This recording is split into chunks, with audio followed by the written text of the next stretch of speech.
Olá pessoal, eu sou o professor Cazu, um dos professores de raciocínio lógico aqui do NEAF, e vim falar um pouquinho sobre esse concurso do Tribunal de Justiça São Paulo, cargo escrevente técnico judiciário, que já está com o edital aberto. A prova será em maio, então tem um tempo legal aí para a gente estar se preparando para esse concurso. Então, esse vídeo é especialmente para você que está começando agora, ou para você que já faz parte aqui do NEAF, tá já na iminência aí de ser aprovado, né, já está vindo de concursos anteriores. Então, uma orientação a respeito de raciocínio lógico para a gente estar se preparando legal aí para essa prova. O nosso edital, né, ele veio aí comum, igual todos os editais anteriores aí da VUNESP, a parte de raciocínio lógico. O edital, né, vem especificando aqui que serão 10 questões, mas ele é colocado de uma maneira muito geral aqui, muito genérica, né? Fica difícil da gente estar identificando o que realmente pode cair na prova. Mas eu vou mostrar para vocês, né, comparando com provas anteriores, que é possível fazer aí uma previsão do que realmente tem que ser estudado para essa prova. Então, a princípio, esse nosso edital, da maneira que ele está escrito aqui, é de certa forma um vale tudo. Então, pode cair de tudo. E realmente ela cobra nessas 10 questões tudo que a gente entende aí a respeito de raciocínio lógico, né? Então, mas quando a gente divide, né, eu tenho o costume de dividir o curso de raciocínio lógico em 3 partes. Raciocínio lógico proposicional, raciocínio lógico matemático e raciocínio lógico crítico ou analítico. E aqui está o percentual de questões, né, o percentual de como ele costuma ser cobrado, né? Isso pode sofrer uma variação, né? Só que quando a gente analisa as provas anteriores, raciocínio lógico começou a ser cobrado no TJ em 2014. Então, quando a gente pega a prova de 2014, 2015, a prova de 2017, 2018 e a prova de 2021, a gente consegue perceber aí, né, que são 60% da prova ali está na parte de raciocínio lógico proposicional, onde é cobrado silogismos categóricos, né, modus ponens, modus tollens, questões de equivalência, questões de negação, é até mais importante que equivalência, né? No último concurso aí veio uma de equivalência, uma de negação, mas é comum aí às vezes até 3 de negações, como a gente consegue ver aí em provas anteriores, né? Cadeia de argumentação, sempre com 2 questões em média, então pode ver que essa última prova também veio com 2 questões, e diagrama lógico, que também é bastante cobrado aí na prova. Aí depois vem uma parte que a gente chama de raciocínio lógico matemático, que é as sequências numéricas, teoria de conjuntos, até as sequências figurais, que a gente chama de carimbo, né? Ou sequências evolutivas, vão aumentando através de uma lei de formação. Então sempre aparece aí basicamente 3 questões dessa parte de raciocínio lógico, e o raciocínio lógico crítico geralmente aparece com uma questão. Raciocínio lógico crítico entra verdades e mentiras, teoria da casa dos pombos, questões de associação, né? Quem mora onde, tem qual carro, questões envolvendo, às vezes, raciocínio lógico, que a gente tem que analisar uma situação, um problema, tá certo? Às vezes envolvendo até a matemática junto. Então, de certa forma, uma questão cobrada, né? Geralmente aí nas provas. Porém, pode ser que tenha uma mudança nesse quadro. Então, o legal é a gente estar estudando de maneira coerente aí todas as partes de raciocínio, né? Vamos lembrar que na prova da Polícia Civil, que também mantinha esse padrão, a última prova da Polícia Civil, ela veio aí, né, com mais questões de lógica, mas ela acumulou mais questões na parte de lógica matemática, então teve uma alteração. A VUNESP sempre cobrou mais proposições, e na prova da Polícia Civil, que também é da VUNESP, ela acabou apresentando aí um pouco mais de lógica matemática. Então, pode ter variações, né? Então, não pode estudar pouquinho o raciocínio lógico crítico, tem que estudar de maneira coerente todas as linhas de raciocínio para você não ter surpresa na prova, né? E aí aqui eu coloquei alguns quadros resumos só para você se localizar e poder estar vendo aí se está estudando de maneira coerente ou já para quem está começando agora e se localizando, né? Então a gente começa pelos conectivos, tem que estudar legal aí as tabelas dos conectivos, entender, né, a parte de codificação, as definições, o que é uma proposição, tá? Como que eu classifico uma proposição simples ou composta, né? Os silogismos categóricos, que não caiu na última prova, mas sempre foi cobrado, né? Nas provas anteriores a gente viu sempre questões aí envolvendo o que a gente chama de silogismo categórico, que é o modus ponens e modus tollens, que a gente estuda com calma aí no curso, né? O jeito de falar a condicional é um conectivo que pode ser camuflado.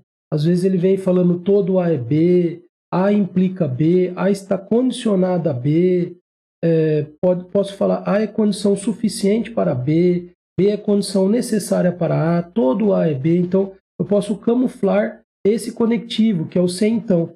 Na transparência anterior estava apresentado 5 conectivos, e esse em particular, o se então, apresenta aí camuflagens, né? Então, nós tivemos o silogismo categórico na prova de 2018, onde era só aplicar aquele desenho, aquela tabela que foi mostrada anteriormente.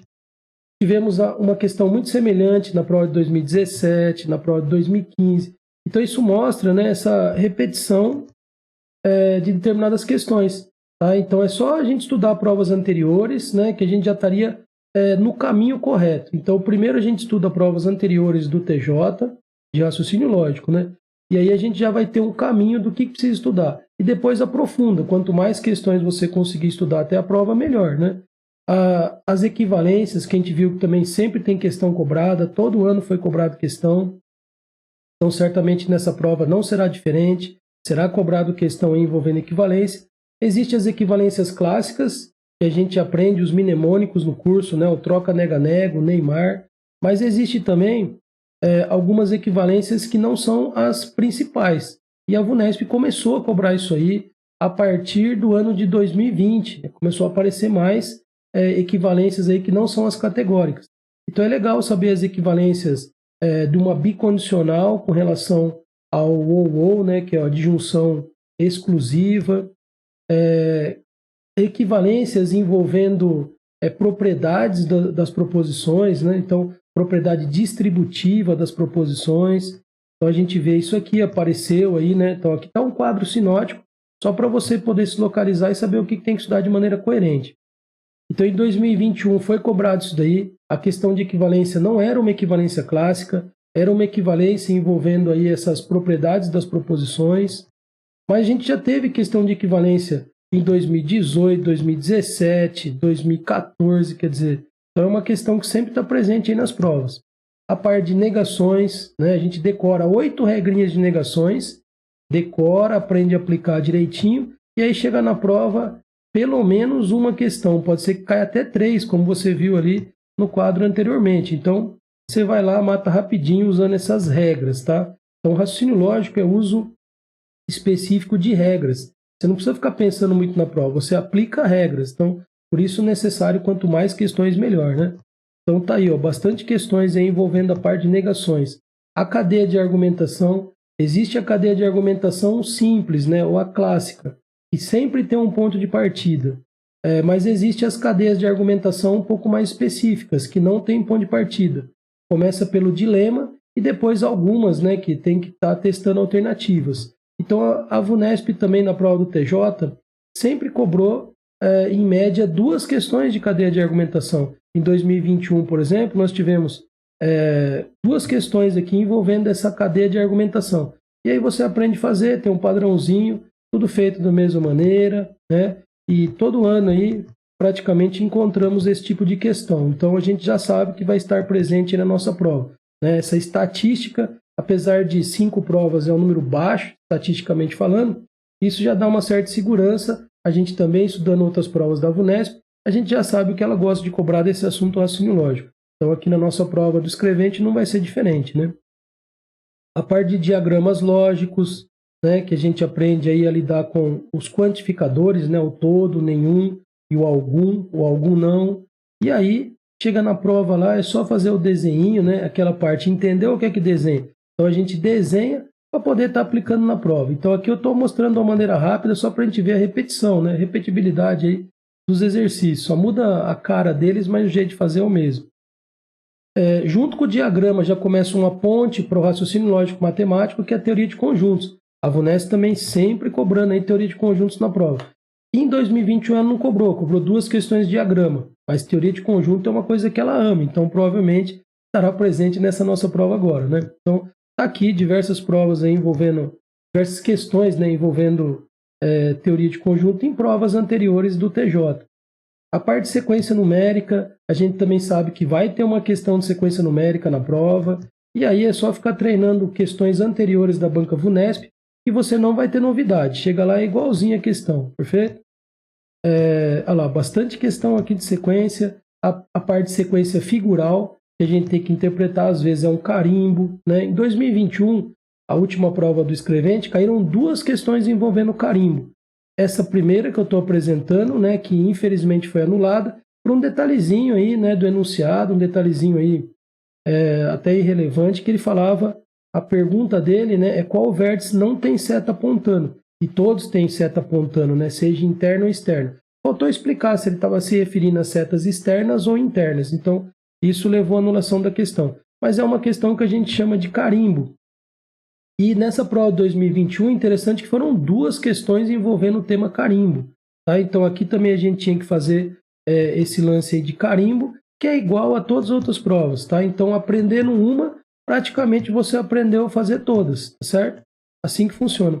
E finalizando a prova, a parte de raciocínio lógico analítico, as questões de associação, onde a gente acaba desenhando um fluxograma ou uma tabela, alguma coisa que nos oriente a estar fazendo a associação desses elementos, né? Em 2021 caiu uma que a gente chama teoria do azarado, tá? Que está associado com a teoria da casa dos pombos. Mas geralmente ela cobra questões envolvendo essa associação, né? Questões de associação, verdades e mentiras, tá certo? Então, apesar, né, de ter apresentado ali como só uma questão na prova, a gente tem que estudar com a maior seriedade, porque a VUNESP ela pode alterar isso aí, como ela fez na prova da Polícia Civil. Também sempre foi da VUNESP, e ela mudou um pouco essa característica na última prova aplicada pela Polícia Civil em 2022. Então, fica atento com isso daí, né? Então, estuda essas 3 partes de raciocínio lógico de maneira coerente, né? Que você vai estar bem preparado para a prova. Então, a minha orientação é que você estude primeiramente as provas anteriores do TJ, para você ter uma noção do que você precisa ficar bom, a parte que você precisa se preparar de maneira coerente. E depois, quanto mais questões você vê da banca, melhor. Porque na hora da prova, como você viu, é muito parecido, tá certo? É isso aí, pessoal. A gente se vê, então, aí no nosso curso, tá bom?